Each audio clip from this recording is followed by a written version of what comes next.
This Civic Media podcast is sponsored by UW Organ and Tissue Donation. Organ donations are desperately needed, and now is the right time to become an organ donor. Talk to your family. Get the dot. Save lives. Go to heroicdeed.com. This is your WLAK Daily News Roundup for Lake Air, 107.5 FM and 1260 AM in Amory. For WLAK News, I'm James Kelly. National Grid Renewables has announced the start of construction on a solar project in Polk County. Officials say the Apple River Solar Project will generate millions in economic impact in the coming years and supply power to Xcel Energy when complete. Officials expect the solar project will begin operations in about a year, providing enough clean renewable energy to power about 26,000 homes each year. Apple River has also announced a pledge of $500,000 to local charities and nonprofits once the facility is operational. Sawyer County authorities are asking for the public's help following 3 early morning fires on Monday. According to the Sawyer County Sheriff's Office, the fires occurred between 4 and 6 a.m. on Monday in the southern area of the county. 2 unoccupied homes in the towns of Meteor and Radisson were completely destroyed, and an unoccupied business in the town of Edgewater suffered unspecified damage. The cause of the fires is under investigation, and anyone who noticed suspicious activity in the area should contact the Sheriff's Office. The Wisconsin Department of Safety and Professional Services is warning residents of an old scam that has resurfaced in the area. According to DSPS officials, several residents have reported getting a call from a man claiming to be an investigator with the agency, telling those potential victims that there's a problem with their license because they're suspected in illegal activity. Officials are reminding residents that they will never contact license holders to request payment, and they can check the status of their license themselves at any time online. The city of Ashland is making progress on turning a former radiator shop into a cafe and outdoor event space thanks to grant funding from the Department of Natural Resources. The city received about $250,000 from the DNR to cover construction costs for converting the lot into plaza and park space. The property was purchased with $45,000 of American Rescue Plan Act funding. The city plans to use funding from the Capitol Buildings Project budget to cover the remaining $550,000 needed. Wisconsin Governor Tony Evers and the Department of Workforce Development have announced record enrollment in the state's apprenticeship program. According to a press release, over 17,000 people are currently enrolled in the program, which marks a record high in the 112 years that the program has existed. The apprenticeship program conducts job training and classroom instruction to give students the tools they need to be successful in the industries for which Wisconsin has invested heavily in growth. Wisconsin State Assembly Democrats voted to retain Greta Neubauer as the Assembly Minority Leader on Tuesday. Neubauer has served in the State Assembly since 2018 and has served as Minority Leader for the Democratic Party since 2021. Assembly Democrats will have an additional 10 seats in this term thanks to new district map boundaries signed into law earlier this year, but will still have 10 fewer seats than Assembly Republicans. In a statement following the internal election, Neubauer said their policy agenda will reflect the will of the people. Ashland County officials are looking to add another harm reduction vending machine in the area after seeing an overall decrease in overdose deaths. The vending machines have become increasingly common across the region in recent years, providing residents with access to Narcan and fentanyl test strips. In addition to the vending machines at the Fire Department, Human Services Department, and Ashland Smoke Shop, county officials are seeking grant funding to add another vending machine at the Bad River Harm Reduction Center. Following a change in ownership and renovations, the Rice Lake Speedway was recognized at the WISSOTA National Awards banquet. The Speedway was given the 2024 WISSOTA Award of Excellence in just the first year of new ownership. Executive Director Nikki Cook praised the new Speedway leadership for the significant improvements made to the track and their communication with the organization. Speedway officials say there are still more improvement projects underway, and they expect those projects to be finished by the start of the 2025 season. The Wisconsin Department of Natural Resources is reporting a strong bounce back for this fall's bear harvest. According to a press release, bear hunters harvested nearly 4,300 bears during the 5-week hunting season this fall, a significant increase over the nearly 3,000 that were harvested last year. Officials say that even though fewer bear hunting licenses were awarded this year, the hunter success rate went up by about 6% over the 5-year average. The Northwest Wisconsin hunting zones had an especially strong season.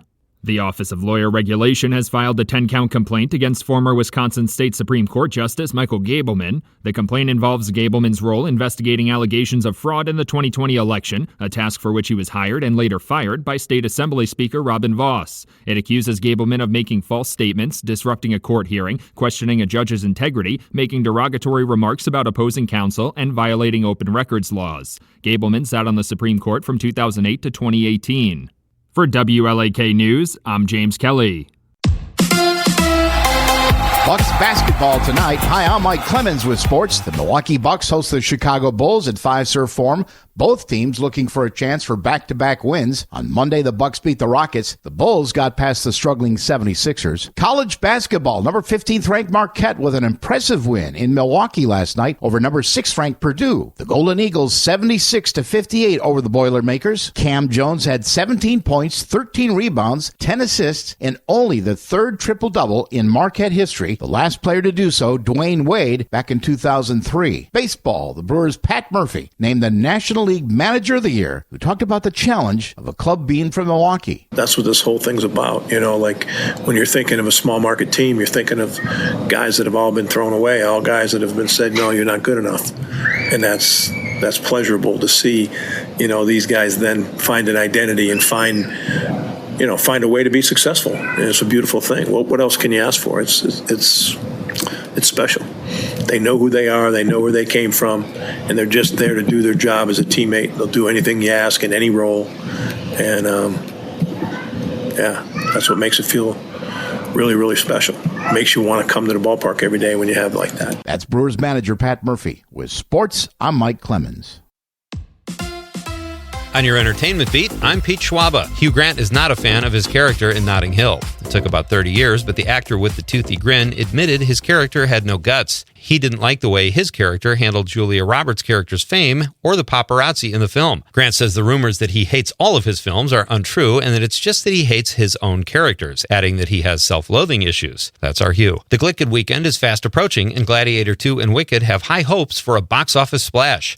Wicked is expected to be the box office winner, with Universal Studios hoping for a $100 to $110 million opener. Paramount is hoping Gladiator 2 pulls in about $65 million, which would be a healthy start for a film that cost $250 million to make and another $100 million to market. Even those healthy estimates would have this twosome fall short of Barbenheimer's opening weekend, which pulled in $230 million. Houston native Beyonce will perform at halftime of the Baltimore Ravens Houston, Texas game on Christmas Day. The performance so far is being kept a secret, but it is expected the pop icon will welcome special guests, according to CNN. The game will be broadcast as streaming giant Netflix's first ever NFL broadcast. How excited are fans? Let's just say this could be the single greatest performance, interrupted by repeated buffering, the world has ever seen. So what do you do when you miss your celebrity ex-wife, Khloe Kardashian? If you're former NBA hoopster Lamar Odom, you buy a sex doll that looks just like her. Yes, it's true. Odom says he purchased the doll to use as a mental wellness tool. I need a new medical plan. On the We're Out of Time podcast, the former Laker said the best part of sex with a doll who looks like a Kardashian is that it's not an actual Kardashian. Have you ever been in a relationship that's been so bad it's made you want to jump to your death? If so, you have something in common with Cher. The iconic performer and former wife of Sonny Bono says that she was so miserable and lonely in her loveless marriage, she considered jumping off a Vegas hotel balcony multiple times. Let me rephrase. On multiple occasions. That's the kind of thing that would be tough to do more than once. The singer says instead of taking her own life, she ultimately decided to leave her marriage. Much better option, Cher. Speaking of falling, comedian and former Tonight Show host Jay Leno says he fell 60 feet down a rocky hill outside Pittsburgh before one of his shows. According to E! News, Leno suffered bruises on his face, a swollen eye, and a broken wrist. What does a 74-year-old man do after such an accident? Check himself out in a restaurant bathroom and then make his live performance on time. Now that's a pro. For more showbiz fun, tune in to Nightlight with me, Pete Schwaba.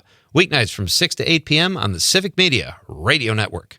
Mostly cloudy today with a few scattered snow showers possible at times, and it is going to get colder with temperatures falling through the day into the low 30s by late this afternoon. Tonight, breezy, low of 29. Tomorrow, flurries, windy with a high near 40. I'm meteorologist Sean Cable. Temperature now 30. That's your WLAK Daily News Roundup from Civic Media. Subscribe to this podcast on Spotify, Apple, or wherever you find your podcasts. Find more news at lakeair.radio.